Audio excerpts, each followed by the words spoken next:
Happening today, folks. Till my trophies at last I lay down. You see, he found a way to get through one of the windows there of the boathouse, and you might be lucky and catch him doing it right now.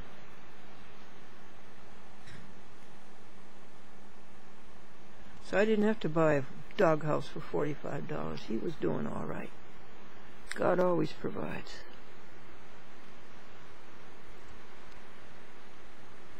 Are you going into the boathouse?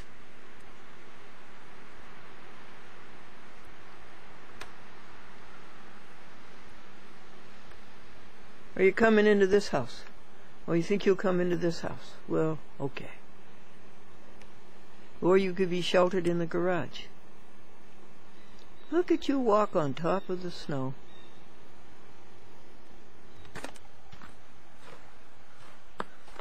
God took care of you, didn't he? So you're going to go into the nice house, huh? You're going into the happy house. Okay. Oh, you've changed your mind, huh? Come on. Come on, honey. Don't be afraid. Don't be afraid. He's a beautiful cat. Come on.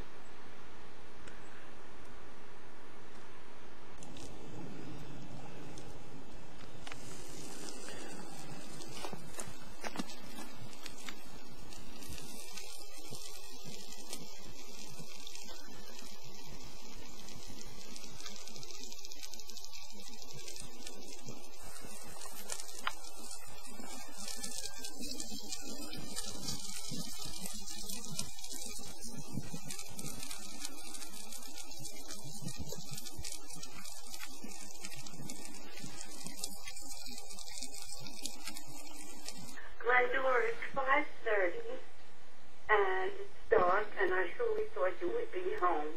But you must call me when you come in, because I have very, very nice news to tell you. Glendora, please call me. I can't wait to talk to you. So take care, and I've been waiting all day to talk to you. So take care, and I'll talk to you later, okay? Bye-bye. This message will be automatically.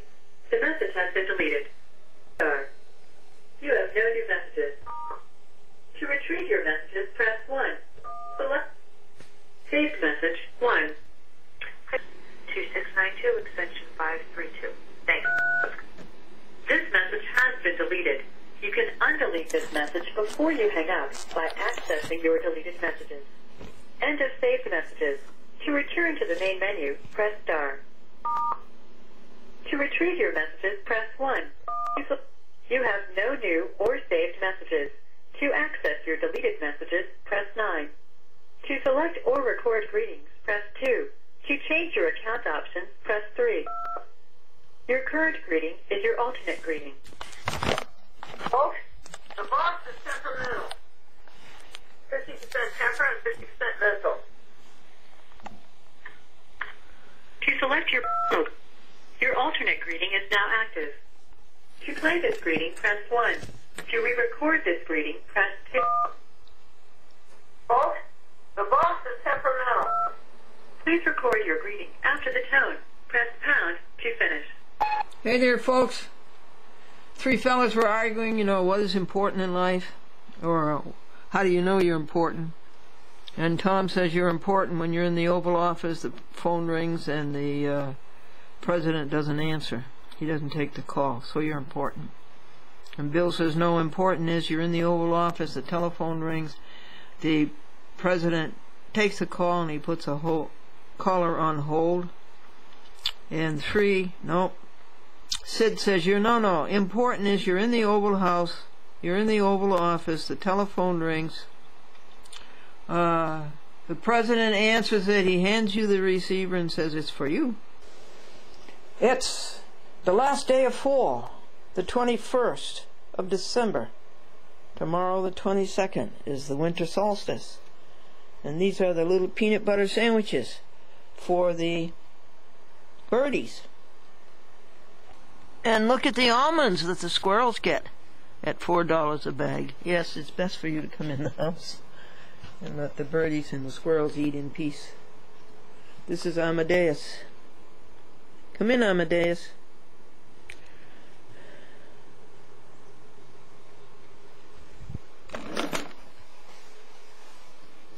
Three weeks ago he had no home, he had no shelter, and he was cold, and he was hungry, and he was lonesome. But God provides.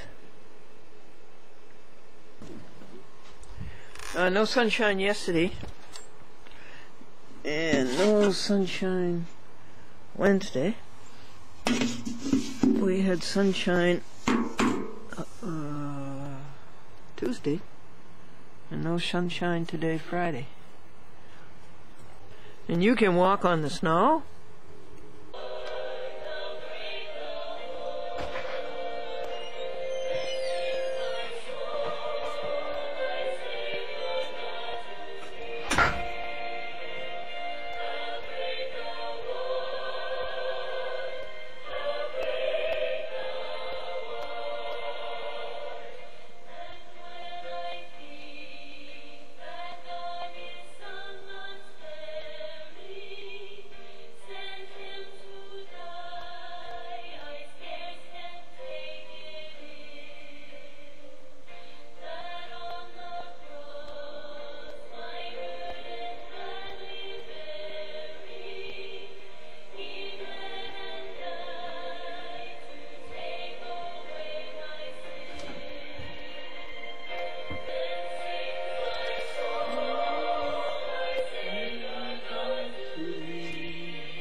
You tell them, folks, how are you?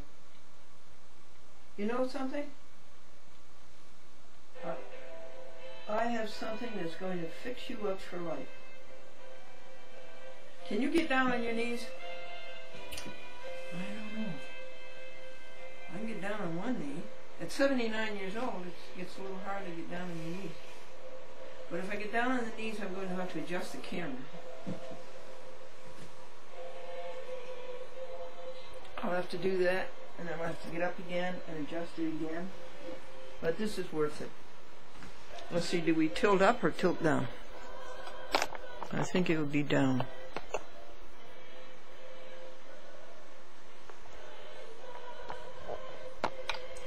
Okay, are you on your knees yet?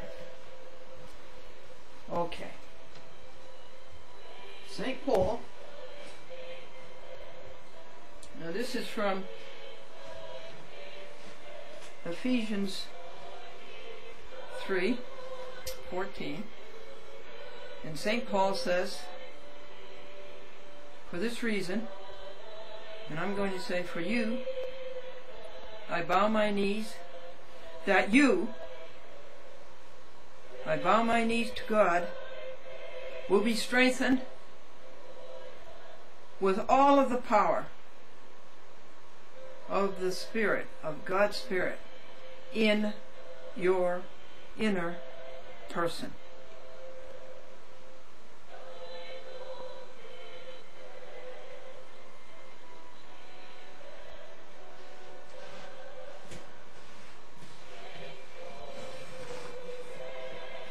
That's all you need, folks. You're fixed up for the rest of your life. You're all set.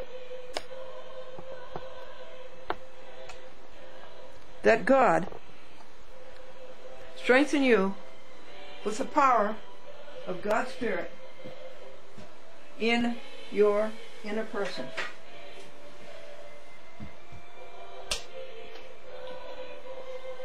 Now, Paul goes on to say,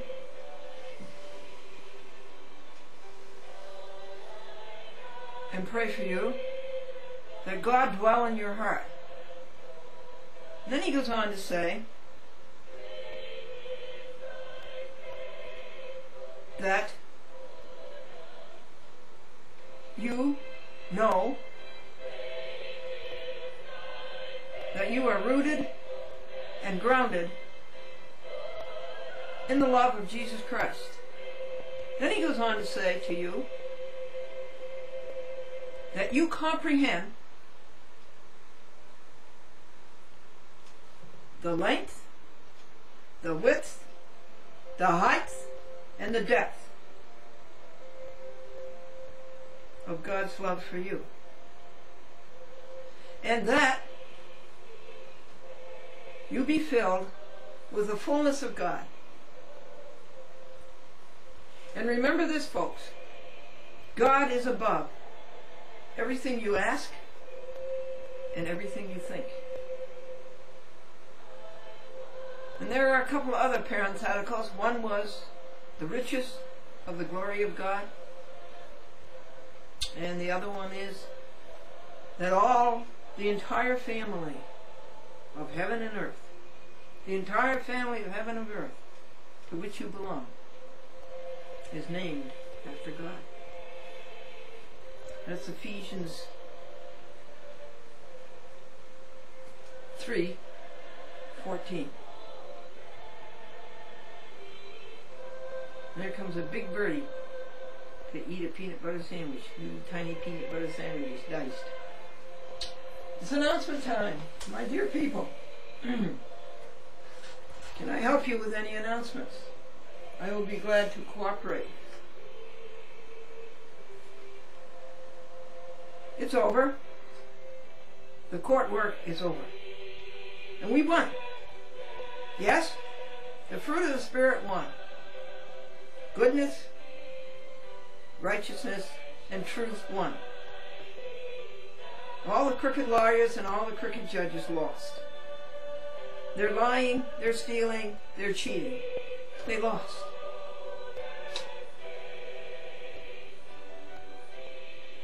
Pray that they be filled with the fullness of God. It is over, folks.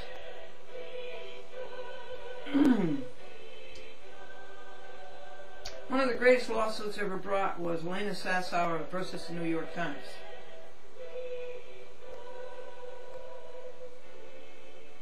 And she brought it in state court. And the judges did the usual, squirm and lie and steal. So she appealed.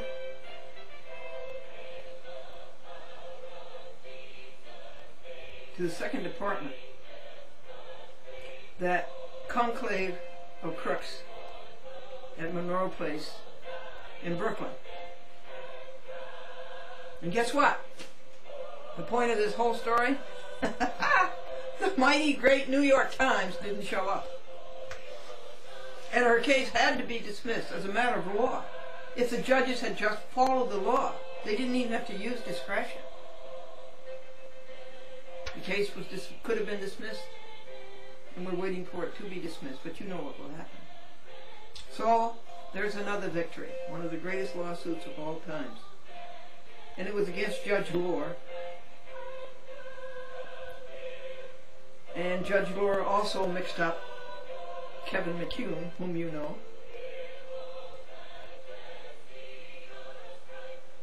And the oral argument was a week ago Friday. It's Christmas.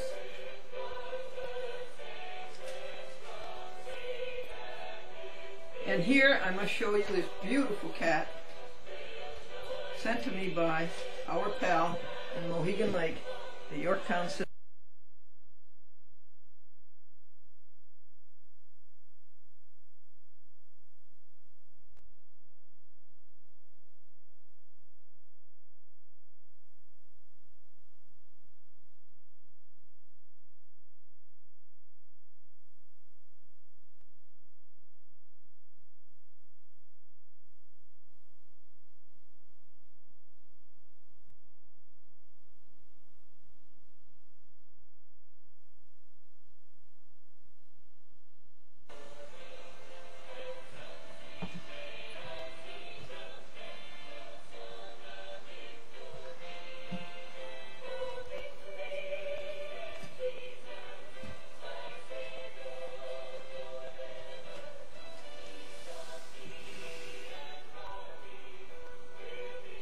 Victory in the courts. God had God's way. Here is another lovely Christmas card and a letter from Suzanne Lee White out in California.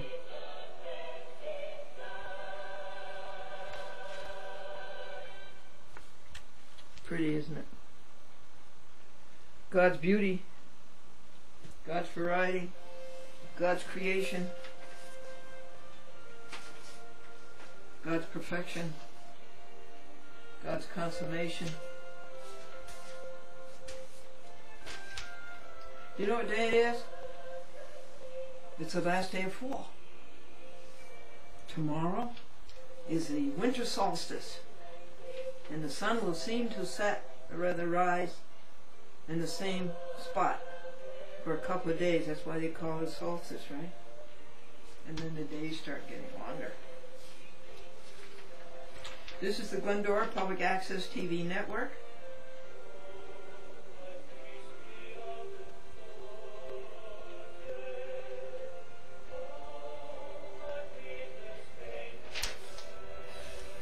And I affirm confidently, as a matter of personal knowledge, that you judges lost.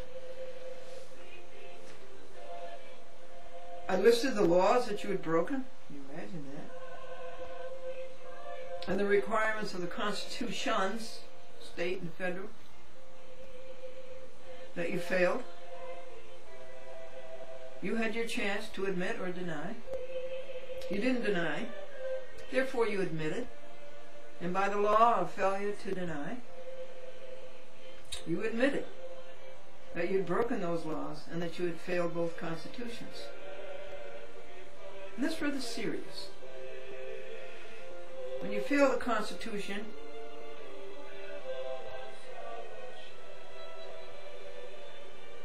upon which you took an oath to uphold and support,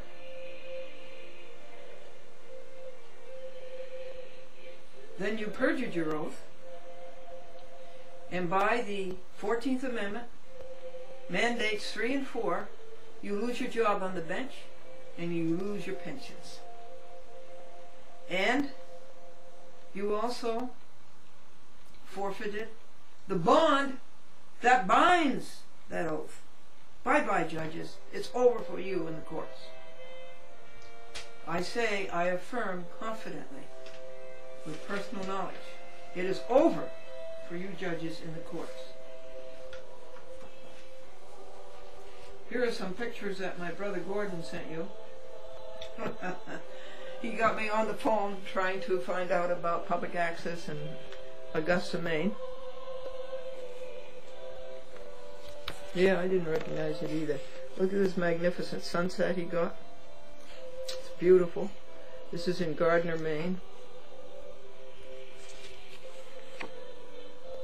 These are the teddy bears that I love. Papa Bear. Let's see if we can get the light right. Papa Bear, Mama Bear and their baby. Yeah, aren't they darling?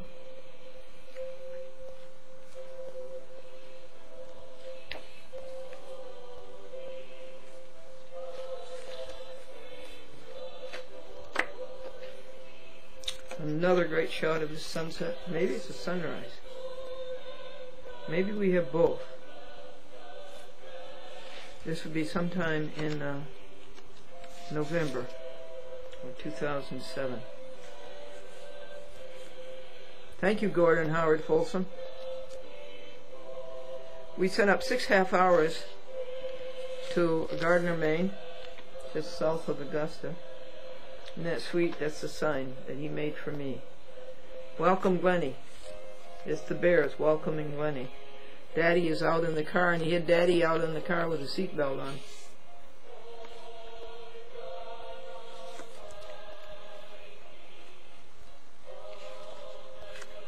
Shall praise thy name on earth and sky and sea. That's Mama Bear. She has such a sweet face. Look at her sweet face.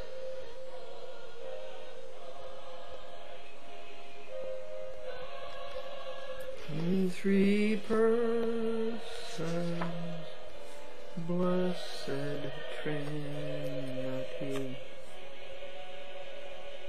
Mama Bear and Baby Bear in the sign. Welcome, Glennie. Welcome, Aunt Glennie. Oh, look at this, folks.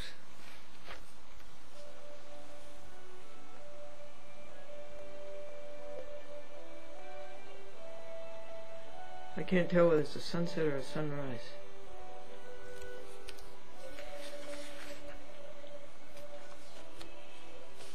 Thank you, Gordon. He's 84 years old. And we are the only 2 siblings left in a family of 4.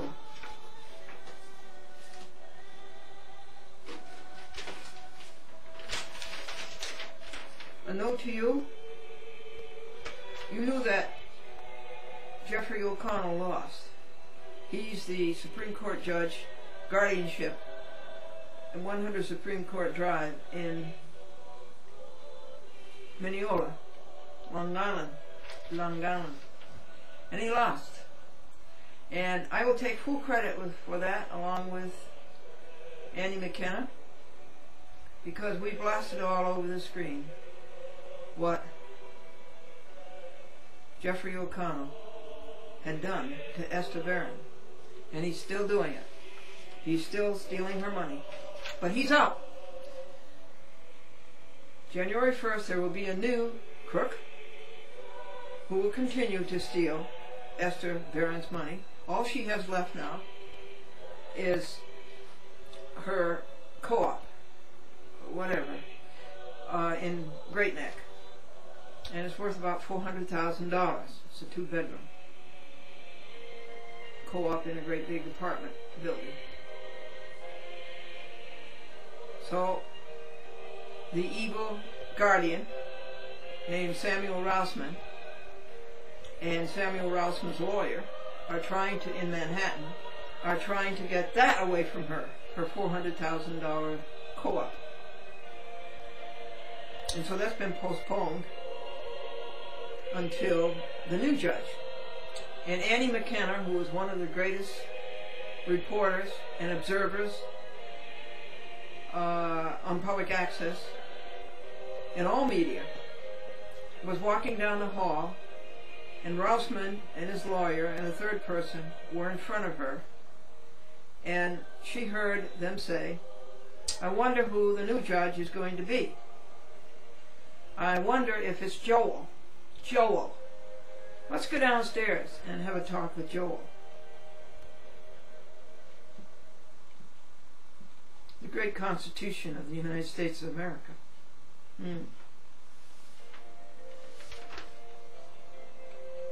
Well, I'm happy to report that Esther Barron, who is paying $2,000 a month to be in a place that she dislikes in Queens,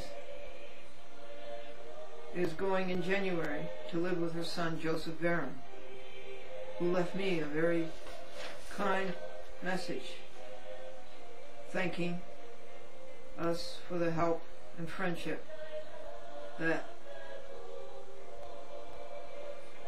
Barbara Goldberg and Annie McKenna and Glendora have given and are still giving Esther Barron. These guardianship cases, I'll tell you how they work. There's a new one. They found out that this widow has a house on the South Shore in Long Island that's worth $1 million. So they started to go after her. They started the process just the way they did with Esther Barron, which I followed for you and reported on the TV. And they will get it.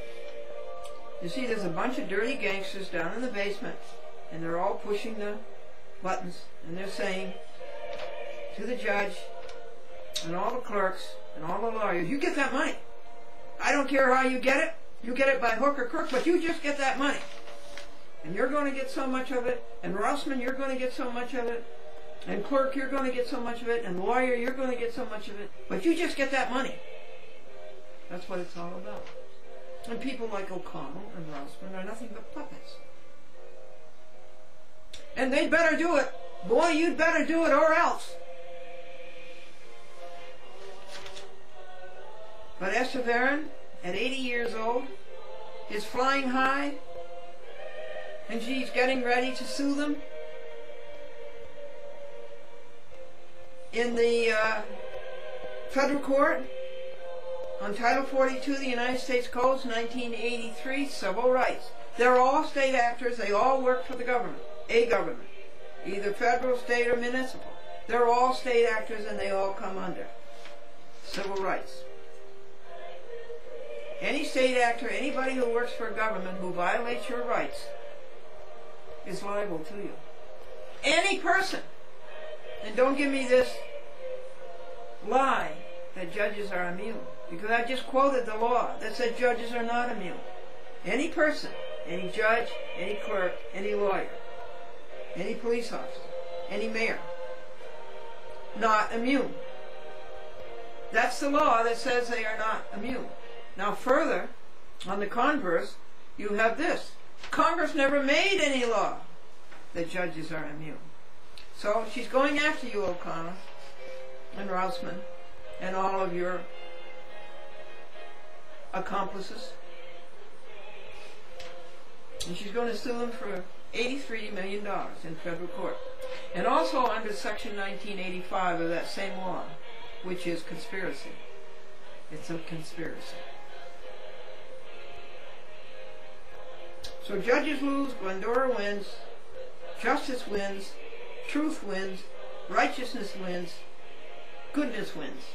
It's over for you judges. You're cheating, you're lying, and you're thieving. All lost.